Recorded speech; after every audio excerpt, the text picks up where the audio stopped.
ahubwo nagiye kubaza karame wize amashuri angahe? oya Ni ikihe kinyabiziga ufite mu muhanda? yewe se nta kinyabiziga mfite ariko ndimo ndakora cyane kugira ngo nzahakishe. Urimo gukora cyane? Ndimo ndabitekerezaho cyane kugira ngo nzahakishe. Kubitekerezaho? Ntuzakishike intege, buriya icyambere ni ukwizera. Akazi? Kirango se akazi ko ndanagafite. And then bivuze ngo nimba nta kazi ufite gusa waba hehe? Ngenda kibera kwa mama. Nese ngo ugufite iki? Ngewe ngo maze kugira utuntu tw'udukoko nkatungahe natubiri, ariko hari inyana y'imbwa y'ipusi ya ntwari inkoko y'ibwabo we numva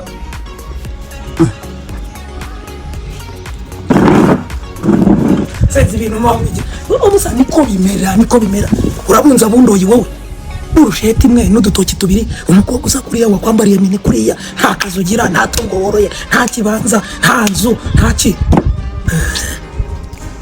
Icara urye nyine, icara uturye, ubundi ni muri buburare.